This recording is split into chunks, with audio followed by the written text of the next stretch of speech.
Listen to me. If there was a wise man who would ever think of this, they would say in order to be superior to the man, you've got to be the man.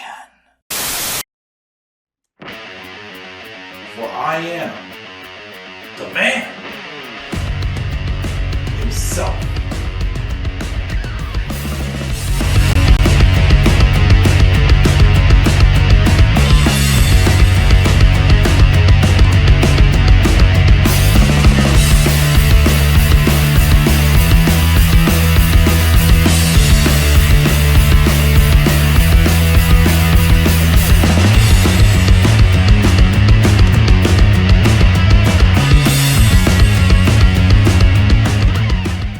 Hello all, and how are you guys all doing tonight? This is the Club of the Man 1993, and this is my fifth review in the installment of these WWE 24 documentary reviews, as we now take on the fifth episode of this documentary series, which is WWE24's WrestleMania Silicon Valley, as we talk about behind the scenes from WrestleMania 31, which took place back, I believe, on March 31st, I think it was, 2015, at Levi Stadium, home of the San Francisco 49ers. Overall, this was more so, it was very similarly structured to what WrestleMania 30 was. With that review for WrestleMania 30's 24 special, which was the first episode in this series. I feel like that this one didn't leave really much new, because we did just get done watching the Roman Reigns Never Alone one, which kind of touched on Roman Reigns leading up to him main eventing his first WrestleMania. They touched on him again a little bit in this documentary, more so capitalizing on the moment of Seth Rollins cashing in. Of course, funny enough, earlier in the night, he is interviewed saying how much Roman deserves this spot, and then he goes out and just cashes in, basically, and whatnot. I also find it funny how they showed a shot in the crowd of when Seth had his match earlier on in the night with Randy Orton. You see Sasha Banks and Becky Lynch oohing and ahhing over that match, and I'm thinking, isn't it funny that that's long before Becky and Seth started dating? Because that was 4 years before they started dating. And then of course it got engaged, and it all happened very fast for them and whatnot. There's a little bit of a side note there that happened. So they talked about that. They talked about, of course, the Hall of Fame, and this being the first year of the Warrior Award, in there as well. And it mainly just focused on, it was a lot of people's first WrestleManias. Well, not first WrestleManias, but some, it was Paige's first WrestleMania. They gave her a good spotlight. They gave a lot of people it was their first singles matches at WrestleMania. Mainly The Shield, Roman Reigns, Seth Rollins, Dean Ambrose. We also briefly, saw some of the other matches being recapped. They didn't touch too much on the Undertaker returning, as well, as Undertaker made his first appearance on WWE television since he had lost his streak the year before at WrestleMania 30.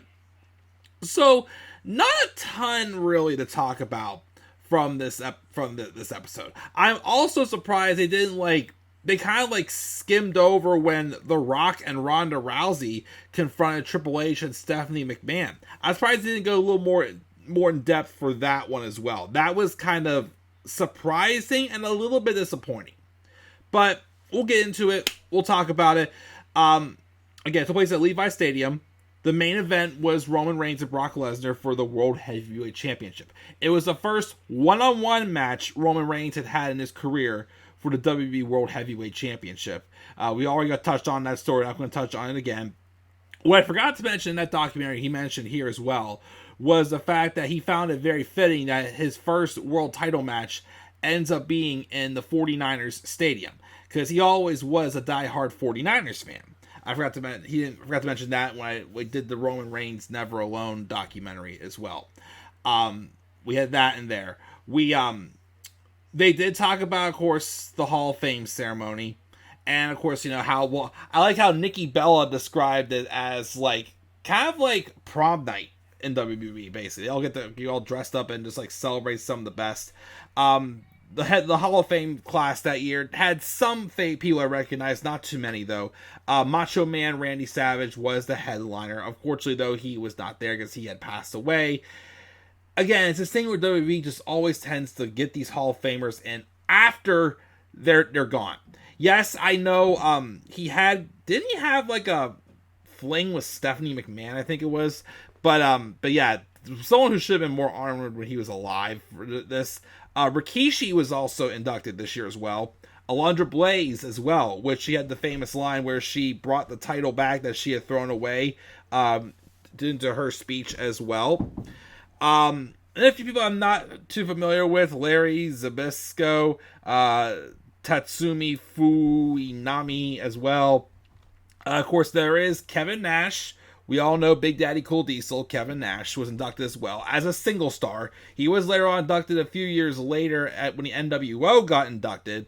And the tag team got inducted was the Bushwhackers. And the celebrity person who got inducted was Arnold Schwarzenegger, who also was the inspiration for Triple H's Terminator entrance in his match he had against Sting later on in the show. Sting was also a huge part of this documentary as well. And also, this was the first year for the Warrior Award. We were reminded that last year, the Ultimate Warrior was inducted into the Hall of Fame. The following night on Raw, he gave that very touching, very, heart-wrenching speech. And then the next day, he died of a heart attack. So, to honor his legacy, they started up the Warrior Award.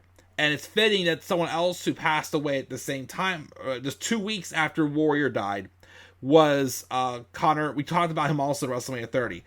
Connor Michalek. I probably mispronounced his name. I can't remember.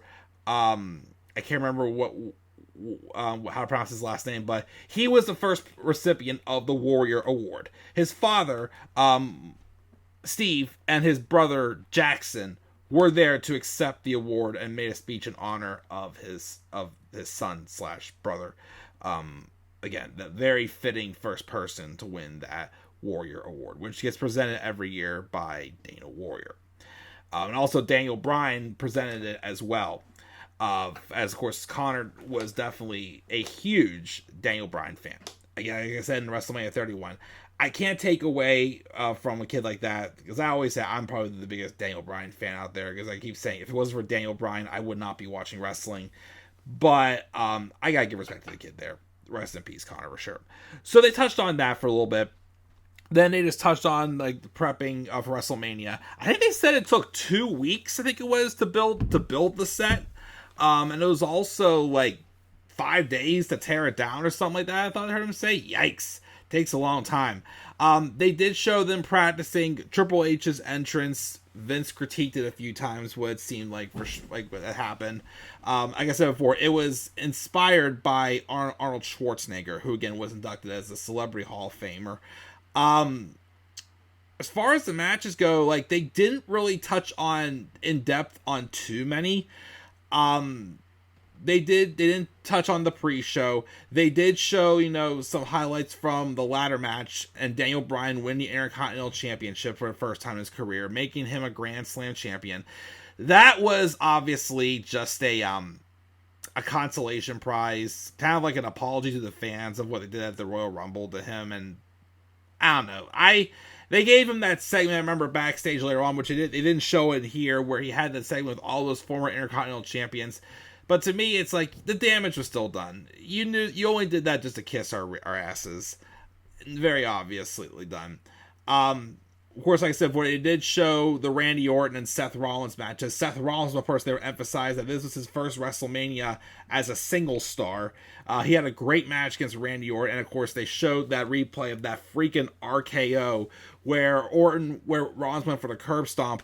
Orton pushed him up and then caught him in the air of the RKO.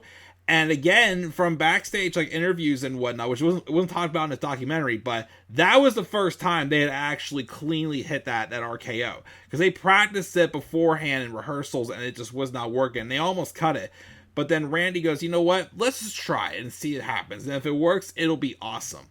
And of course it was. And Randy gets all fired up. And he, for real, when he got fired up at the RKO, that was Randy Orton for real, excited they hit that move. And he was forgetting to cover Seth. And the referee was like, cover him, which he did. Of course, that would set for Randy Orton to kind of be, well, he technically should have been number one contender after that because of, Seth cashed in later on in the night. But of course, I remember he had to have a number one contenders match against Roman Reigns and Ryback to earn that spot. Again, earning title opportunities sometimes just doesn't make sense in WWE at times, and still doesn't to this day, even on Triple H at times. But, well, most do, but there's been a few I'm just kind of like, okay, but who knows. But anyways, so there was that match. And of course, one of the biggest stories from WrestleMania 31 was the in-ring WWE debut of the Icon Sting. He took on Triple H.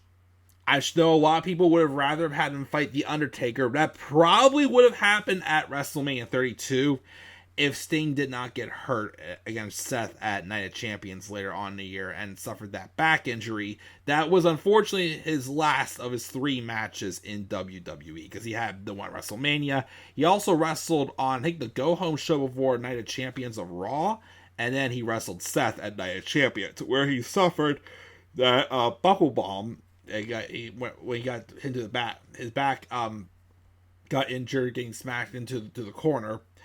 And of course, he would, seemingly retire, but he came back in 2021, end of 2020 in AEW. And again, we all know Tony Khan has screwed up many times, but he perfectly booked Sting in AEW.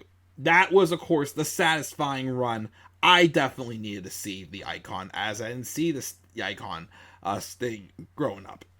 But he had his match with Triple H, and yes, he lost. I still disagree that he should have won that match for sure. And yes, I thought it was fun when they brought out DX and the NWO as typical WWE versus WCW days. I still don't get the handshake at the end. Because Triple H, first off, he mentioned how, you had to, drop the character for a while and just enjoy the moment for what it was. Yeah, I get that, but still, it didn't make sense. Because Triple H, again, had just cheated to win using the sledgehammer. And then later on in the night, him and Stephanie were once again playing their roles as heel authority figures. So to me, that didn't make sense to me. I still think to this day it was a huge mistake to not let Sting go over in that match. It was a mistake. But then we basically just highlight a few things after that, the concert with Kid Ink and whatnot, whoever sung the songs. We have that. We then had they did show John Cena beating Rusev for the US title. They did show Rusev's epic tank entrance though, but him dropping the belt to Cena was a mistake. Although Cena did go on to have an excellent run of that US title in 2015, as I remember. A couple other matches thrown in there. They did briefly, talk about the emotional with Paige making her first WrestleMania and technically only WrestleMania match, because, well, her first of 2, but the second one she was in was at WrestleMania 32, and she was on a 10 women tag match on the pre-show. This is the only main card match she was on for WrestleMania, which is sad. And we all know, and they touched on how a year earlier, Paige debuted on the main roster the night at WrestleMania. She dropped the belt to, she won the Divas title off of AJ Lee immediately, which was crazy enough. She tagged with AJ against the Bella Twins. That was during the time when the Bella Twins, when Nikki Bella was Divas champion, and they basically were just out of spite for AJ Lee going to have her break the record. And even though it was during the time where it went 5 months where she barely defended the title, and she was just having tag matches with Brie at pay-per-views, which was ridiculous for sure. Sorry, that still just sours me to this day. But as I always said, Paige was the one who definitely started making me more of a fan of women's wrestling. Like I said, I think it was just the fact that, someone young my age doing the things she was doing was definitely what drew me into it. And then again, just as they've emphasized, even though she doesn't get the credit, she basically was the one who started the whole women's revolution and whatnot. she never gets the credit for it because of her, injuries, and then of course her, personal life during that time of how just, bad it was. Which she's in a better place now. I just still wish she was just booked a lot better in AEW. I'm still wondering if Paige, though, Saraya now she's in AEW, her real name. I'm just wondering if she's still limited because of her injuries. But, it is what it is. It was a special moment for her. Her mom was watching her front row in the crowd with her boyfriend at the time. Don't know who it was, but it definitely wasn't Ronnie, who she's been with now for 4 or 5 years now. They've been together for a long time. And it sure as hell was not Alberto Del Rio. Oh, God. I can't stand that guy. I cannot stand Alberto Del Rio. But they highlighted on that. Again, they briefly did show when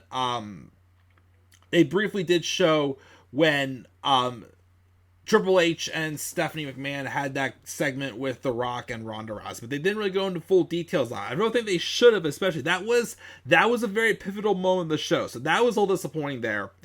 And they did briefly show highlights on the Undertaker and Bray Wyatt's match, and it was the first time Undertaker had been seen since last WrestleMania, but they didn't really go into details there. I do like how they show the famous clip of Brock Lesnar before Taker goes out, walking up Taker going to get some, smacks him and walks away. I always thought they did that before the WrestleMania 30 match, but that wasn't the case. It was WrestleMania 31's match.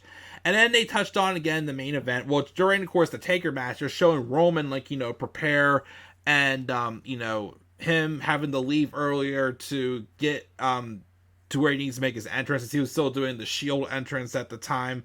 Of course, they eventually said that was just getting too much, but now, of course, they have Jey Uso doing some of that coming through the crowd, which is more fitting for him.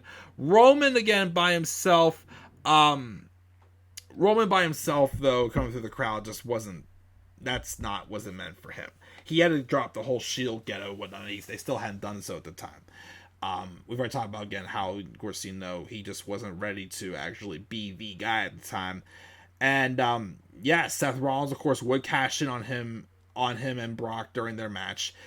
That was the best move at the time to do. Seth Rollins was definitely more established, more ready for that scene based off the work he had done as the Authorities, handpicked man, basically, at the time. And he won the championship. And there's been shown that when he pins Roman, they didn't talk about it here, but there's been clips shown where when he pins Roman, you do softly hear Seth Rollins say, "Thank you." And that's when Seth Rollins became the first Shield member to win a world title, winning the WWE World Heavyweight Championship. I still remember the group of friends I was with that night. Out of all, I think, 7 or 8 of us, only one of us, and it was a casual viewer, only one of us predicted Seth would cash in. Which is crazy. But, again, WrestleMania 31 was a lot better than it should have been. Again, the build sucked.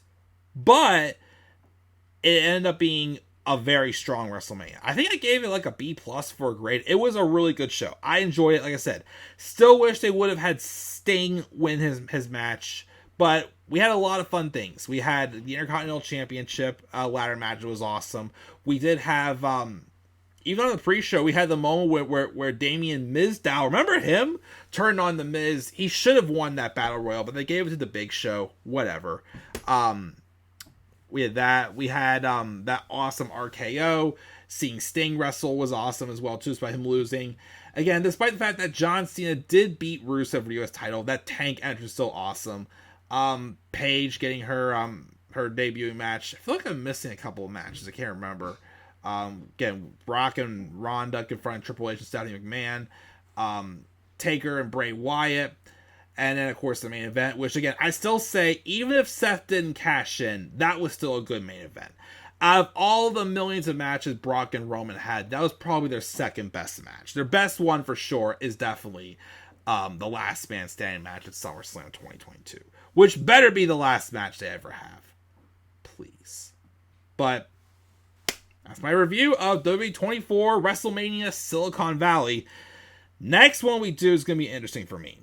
Because the next one, out of all the 24 specials, the next one's probably the one I probably watched the most. I haven't watched this one, though, since before 2018. So it's been a while.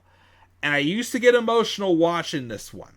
So we'll see now that things have changed since how I do watching the next one, which is WWE 24, Thank You, Daniel. As we talk about Daniel Bryan the day of his retirement back in 2016. So guys, what are your guys' thoughts on W24's WrestleMania Silicon Valley documentary? Leave your guys' thoughts down in the comment section below.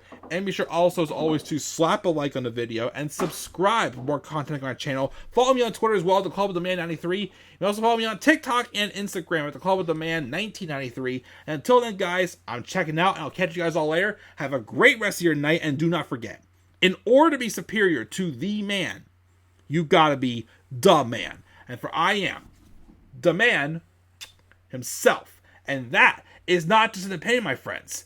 That is a fact of life. Yeah!